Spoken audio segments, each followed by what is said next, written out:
Hola chicos, este día vamos a dar inicio a lo que es nuestra primera clase en Derecho Constitucional 2 o parte especial. Como les decía en el video de presentación, vamos a hablar en nuestra materia de lo que es sobre todo la parte procedimental.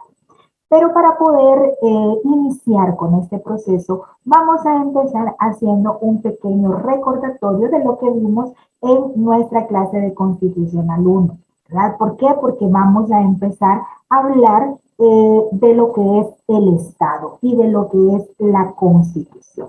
¿Verdad? Cuando nosotros hablamos de lo que es el concepto de Estado, nosotros estamos estudiando o estamos hablando de dos tipos de conceptos. Uno que va más aplicado a lo que es el aspecto cultural, al aspecto de la identidad que a nosotros nos convierte en salvadoreños, nicaragüenses, centroamericanos, etcétera, etcétera.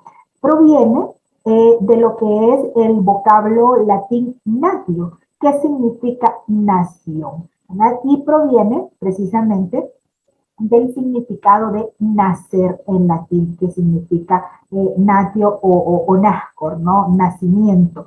Por supuesto, acá cuando nosotros hablamos del concepto de nación, estamos hablando básicamente de lo que es el nacimiento de un pueblo, desde el punto de vista antropológico, desde el punto de vista sociocultural. ¿Verdad? Nosotros nos estamos refiriendo, cuando hablamos de nación, a una especie, a una clase que se caracteriza o se identifica, ¿verdad? Por todos aquellos patrones comunes que nos hacen identificarnos, valga la redundancia, con determinada circunscripción, ¿verdad? O con determinada clase social. Nos referimos, por supuesto, al hecho de tener una historia común, un proceso político común, una identidad común, una gastronomía común. Esas cuestiones que nos crean esa identidad. Cuando hablamos de nación, nosotros estamos hablando de lo que constituimos nosotros como individuos. En cambio, cuando nosotros estamos hablando de Estado, nosotros nos estamos refiriendo a una forma específica de organización, cuyo significado tiene una naturaleza eminentemente política y organizativa, por supuesto. Cuando nosotros nos referimos al Estado, nos estamos refiriendo a lo que es una entidad con un poder que nosotros entendemos como soberano. ¿Para qué? O sea, o cómo manifestamos esa soberanía a través de lo que es el poder gobernar a una nación. Es decir, cuando nosotros estamos hablando de Estado, estamos hablando de una organización, ¿verdad? Con la capacidad soberana de poder gobernar a una nación. ¿Quiénes constituimos la nación? La constituimos nosotros. Juan, Pedro, María, ¿verdad? Somos la gente, el factor humano, el factor cultural, el factor de identidad. El Estado, por el contrario, es, si pudiéramos resumirlo en una frase coloquial y en una frase sencilla de comprender, nosotros estaríamos diciendo que el Estado es la organización política de una nación, ¿verdad? Si pudiéramos resumirlo en una frase sencilla y en una frase de muy fácil comprensión. Pero para poder nosotros llegar a la conclusión de que tal o cual territorio, ¿no? O tal o cual nación es aceptado internacionalmente como un Estado debidamente constituido, esta organización debe cumplir con 4 requisitos, a lo que se les llama elementos constitutivos. Y de eso precisamente vamos a hablar esta semana para poder comprender el concepto general de lo que es el Estado como una organización. Vamos a hablar de cuáles son estos elementos constitutivos. Entonces, para que algo se pueda considerar como Estado, se debe cumplir con 4 requisitos. ¿Cuáles son estos?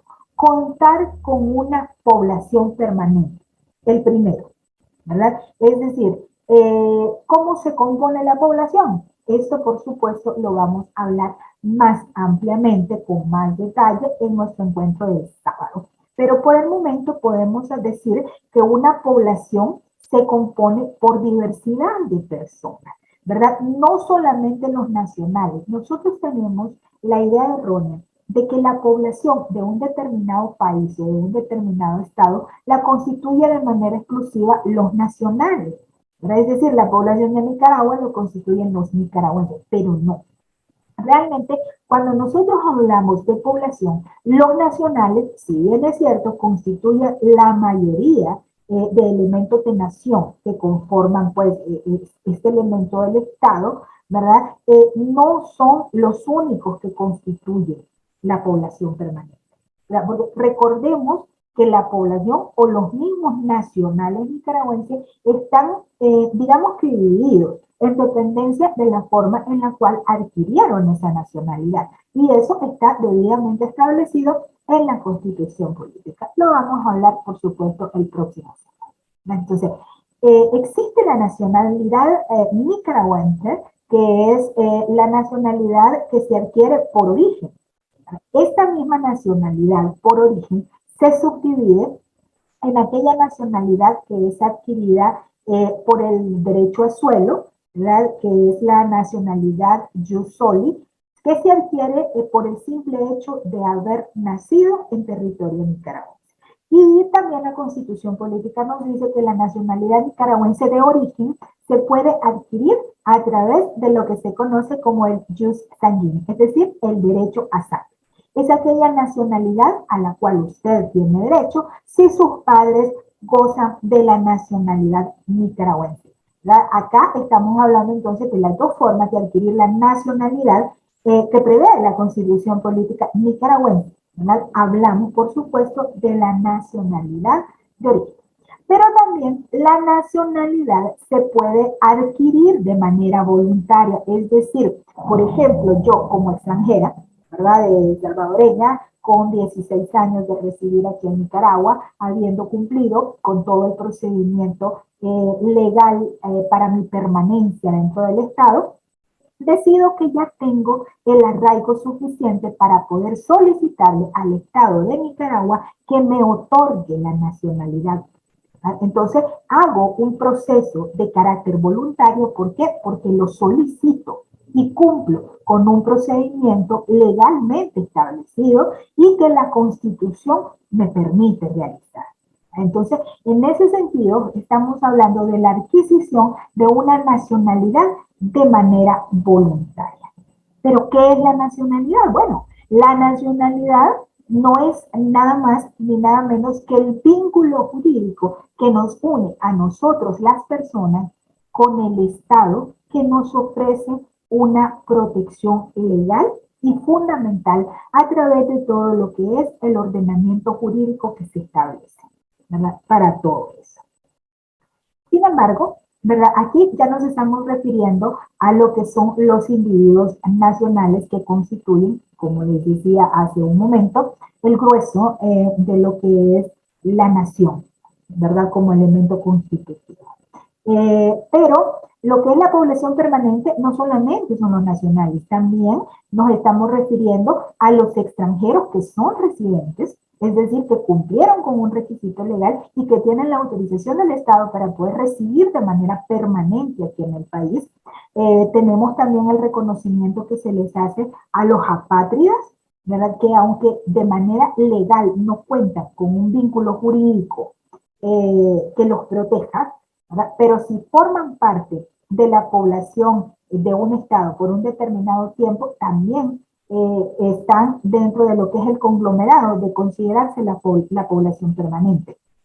Tenemos otro tipo de personas que de manera permanente radican en los países, por ejemplo, los que tienen la calidad de refugiado o los que tienen la calidad de asilado. Todo ese conglomerado, ¿verdad?, cumple con el primer requisito, que es la población permanente. A esto se refiere, ¿verdad?, el primer requisito para la consideración o el reconocimiento de un Estado. El segundo elemento constitutivo es el tener un territorio definido. El próximo sábado, en nuestro encuentro, vamos a hablar muy largo sobre este aspecto del territorio, porque nosotros también tendemos a creer que territorio solamente es una porción de tierra. Pero el territorio de un estado no solamente es la tierra, sino también estamos hablando del espacio aéreo, del espacio marítimo, y a su vez el espacio marítimo tiene otra subdivisión bastante interesante que vamos a ver con más amplitud el próximo sábado y que estoy segura que ustedes ya lo vieron en su materia de derecho constitucional. El tercer elemento constitutivo, ¿verdad?, del Estado se refiere a lo que es el gobierno, es decir, un Estado necesita sí o sí tener una organización política, ¿verdad? Por eso les decía hace un momento de que si nosotros pudiésemos dar un concepto sencillo de lo que es el Estado, nos referiríamos a que es una nación políticamente organizada. Entonces, esta organización política del Estado o de la nación se constituye como gobierno y vamos a hablar nosotros de todo eso. Y el otro elemento constitutivo es la soberanía. El sábado vamos a hablar nosotros sobre lo que es el concepto de soberanía, cómo se ejerce, hacia dónde se ejerce, cuál es la soberanía ejercida hacia el interior, cuál es la soberanía del Estado ejercida hacia el exterior, etcétera, etcétera. Vamos a hablar también un poquito sobre los diferentes tipos de Estado que existen en dependencia del sistema que poseen y vamos a identificar en qué sistema o qué tipo de Estado tenemos nosotros como en Nicaragua. Igualmente, vamos a hablar un poco más ampliamente de lo que es o de cómo está distribuida la función estatal. Vamos a hablar sobre la función organizativa del Estado, sobre los principios que encierran la coordinación de los diferentes poderes del Estado, sobre la organización misma del Estado dentro de lo que es su función legislativa, su función administrativa a través del Ejecutivo, su función jurisdiccional a través de la Corte Suprema de Justicia, su función electoral a través del poder electoral, que aquí en Nicaragua pues se constituye como un poder del Estado, y vamos a hablar también de la función fiscalizadora. Así que como verán ustedes, nuestra primera clase va a estar súper interesante y nos va a permitir el poder recordar todos estos conceptos que nosotros ya vimos, ya estudiamos, pero que necesitamos refrescar para poder entrar de lleno a lo que es nuestra materia de Derecho Constitucional 2. Así que los espero el próximo sábado en nuestro encuentro y la recomendación de siempre es que revisen todo su material, que estudien con antelación, que preparen cualquier consulta, cualquier comentario que desean hacer y eso nos va a permitir tener una clase un poco más dinámica. Nos estamos viendo.